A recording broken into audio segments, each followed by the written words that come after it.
Indonesia menyatakan atau memproklamasikan kemerdekaannya pada 17 Agustus 1945. Pada saat Indonesia merdeka, suasana politik Indonesia sedang mengalami kekosongan kekuasaan karena pemerintah Jepang menyatakan menyerah tanpa syarat kepada sekutu. Penyerahan Jepang kepada sekutu menyebabkan semua jajahan Jepang diserahkan kepada negara sekutu. Belanda sebagai bagian negara sekutu merasa memiliki hak sebagai penguasa negara Indonesia.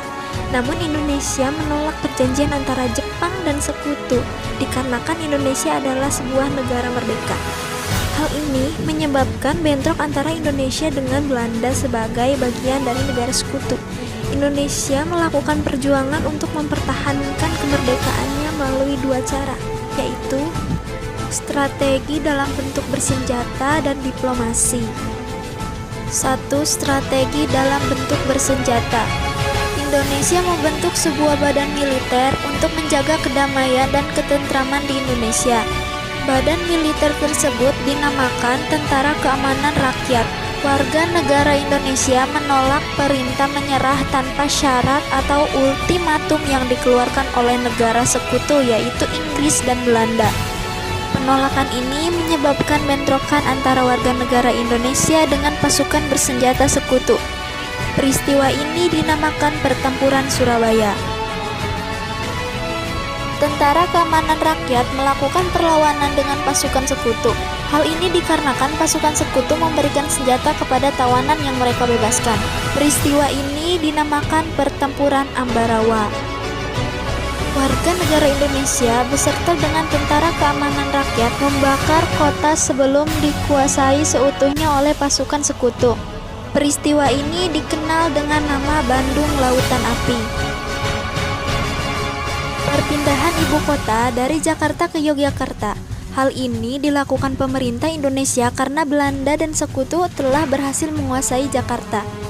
Pemerintah sempat mendirikan pemerintahan darurat Republik Indonesia di Bukit Tinggi. Hal ini dilakukan karena pemerintah Belanda berhasil menangkap presiden dan wakil presiden Indonesia. Peristiwa ini dikenal dengan Pertempuran Kota Baru Yogyakarta. Serangkaian pertempuran antara rakyat Indonesia melawan tentara Jepang di Semarang pada masa transisi kekuasaan Belanda yang terjadi pada tanggal 15 sampai 19 Oktober 1945. Penyebab utama pertempuran ini adalah karena larinya tentara Jepang dan tewasnya Dr. Karyadi. Peristiwa ini dikenal dengan Pertempuran 5 Hari di Semarang. Sebuah peristiwa perlawanan rakyat terhadap sekutu yang terjadi di Medan, Sumatera Utara pada tanggal 9 Oktober 1945 di bawah pimpinan T.E.D. Kelly. Pendaratan tentara sekutu ini diikuti oleh pasukan sekutu dan NICA yang dipersiapkan untuk mengambil alih pemerintah. Peristiwa ini dikenal dengan Pertempuran Medan Area. 2.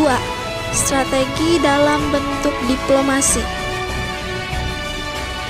Perundingan Cirebon adalah suatu perundingan antara Indonesia dan Belanda di Linggarjati, Jawa Barat, yang menghasilkan persetujuan mengenai status kemerdekaan Indonesia pada tanggal 15 November 1946 dan ditandatangani 25 Maret 1947.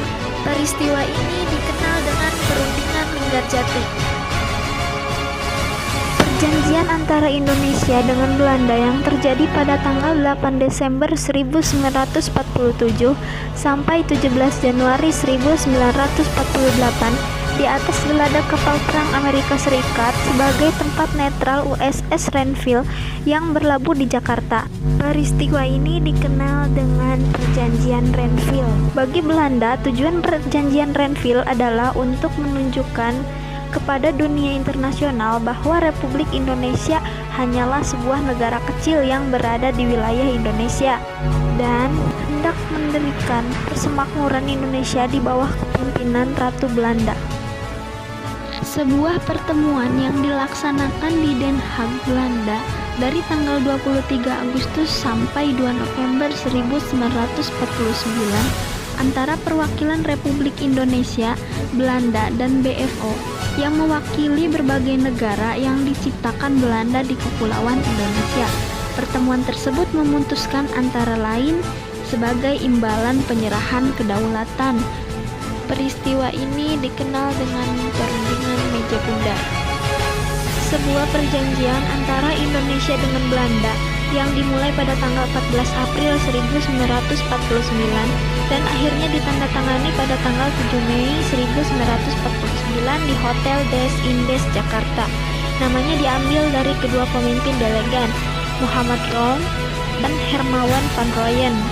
Peristiwa ini dikenal dengan Perundingan Rom-Rooyen.